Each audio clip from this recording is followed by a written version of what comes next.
ഇന്നത്തെ കഥ സിദ്ധുവിനെ പറ്റിയിട്ടാണ്. ഞാൻ നേവിയിലുള്ളപ്പോഴാണ് എൻ്റെ സിദ്ധു ഉണ്ടാവുന്നത്. അച്ഛൻ, പപ്പ, ഡാഡി എന്നൊക്കെയുള്ള പതിവ് വിളികൾ എനിക്കിഷ്ടമല്ലായിരുന്നു. അതുകൊണ്ട് അവനെ ഞാൻ അപ്പേ എന്ന് വിളിപ്പിച്ചു. അവൻ വന്നതോടെ എൻ്റെ ലോകം തന്നെ മാറി. നേവിയിൽ നിന്ന് നേരത്തെ റിട്ടയർമെൻ്റ് എടുക്കാനുള്ള ഒരു കാരണവും സിദ്ധുവാണ്. അവനെ കളിപ്പിക്കാനും കുളിപ്പിക്കാനും നേഴ്സറിയിൽ കൊണ്ടുവിടാനും ഒക്കെ ഭയങ്കര ഉത്സാഹമായിരുന്നു. അവൻ ആദ്യം വിട്ട പേര് മറ്റൊന്നായിരുന്നു. പക്ഷെ പിന്നീട് കലാകാരനായ അപ്പൻ്റെ മോന് കുറച്ചുകൂടി കനമുള്ള പേര് വേണമെന്ന് തോന്നിയപ്പോൾ കഷ്ടപ്പെട്ട് ബർത്ത് സർട്ടിഫിക്കറ്റിലെ പേര് മാറ്റി സിദ്ധാർത്ഥ് എന്നാക്കിയതാണ്. ആ പേരിൽ ആർട്ടുണ്ടല്ലോ, അതുകൊണ്ടാണോ എന്നറിയില്ല, അവൻ്റെ ഉള്ളിലും നിറയെ കലയുണ്ട്. അവൻ കാണിച്ചു കൂട്ടുന്നതൊക്കെ കൗതുകത്തോടെയാണ് ഞാൻ അന്നും എന്നും ഒക്കെ നോക്കിക്കാണുന്നത്. എൻ്റെ വരകളിൽ ക്യൂട്ട്നെസ് വാരിക്കോരി ഇടാൻ തുടങ്ങിയതും അവൻ എനിക്ക് കാണിച്ചു തരുന്ന കാഴ്ചകളിൽ നിന്നാണ്. സിദ്ധുവിന് പണ്ടേ സംശയങ്ങൾ കൂടുതലായിരുന്നു.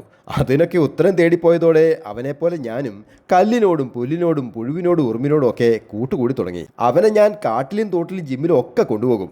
അടുത്തെങ്ങാനും ഒരു JCB ഒച്ച കേട്ടാൽ ഞങ്ങൾ അവിടെ പാഞ്ഞു ചെല്ലും. എവിടെയും ഉരുണ്ട് വീണാൽ അത് എൻ്റെ കുഴപ്പം കൊണ്ടല്ല അപ്പേ, ഗുരുത്വാകർഷണ ബലം കൊണ്ടാണെന്നാണ് സിദ്ധുവിൻ്റെ ന്യായം. മുടി വെട്ടാൻ പോയാൽ ഞങ്ങൾ ആദ്യം ഗൂഗിളിൽ കുറേ ഹെയർ സ്റ്റൈലുകൾ നോക്കും. 4 പേരുടെ മുടി വെട്ടണ നേരം കൊണ്ടാണ് ഞങ്ങൾക്ക് ഇഷ്ടപ്പെട്ട സ്റ്റൈലിൽ അവൻ്റെ മുടി വെട്ടുന്നത്. വീട്ടിൽ പിറന്നാൾ വന്നാലും പരീക്ഷ കഴിഞ്ഞാലും ഒക്കെ ആഘോഷങ്ങളാണ്.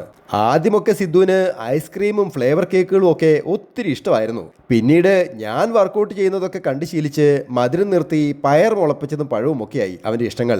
ആരേലും മിഠായി കൊടുത്താൽ വേണ്ട, ഹെൽത്തി അല്ല എന്ന് തീർത്ത് പറയും. ഞങ്ങൾ ഇടയ്ക്കൊക്കെ ചുമ്മാ കള്ളക്കഥ ഉണ്ടാക്കി പറഞ്ഞ് അങ്ങോട്ടും ഇങ്ങോട്ടും നോക്കി പൊട്ടിച്ചിരിക്കും. ഇവന്മാരിത് എന്തിനാ ചിരിക്കുന്നതെന്ന് ആർക്കും മനസ്സിലാവത്തുമില്ല. സൈക്കിൾ ഓടിക്കാൻ പഠിച്ചതോടെയാണ് സിദ്ധുവിൻ്റെ പേടി പാടെ മാറിയത്. അപ്പോൾ കരാട്ടെ പഠിക്കണമെന്നായി. ബ്ലാക്ക് ബെൽറ്റ് മേടിക്കും എന്ന് എപ്പോഴും പറയും. അതവൻ മേടിച്ചെടുക്കുകയും ചെയ്യും. വല്ലാത്ത വണ്ടിപ്രാന്തനാണ്. ഓട്ടോമൊബൈൽ എഞ്ചിനീയർ ആകണമെന്നാണ് സിദ്ധുവിൻ്റെ ആഗ്രഹം. പുറം ലോകം ഇതുവരെ കണ്ടിട്ടില്ലാത്ത വണ്ടികൾ ഉണ്ടാക്കുന്ന ഒരു കമ്പനിയാണ് അവൻ്റെ സ്വപ്നം.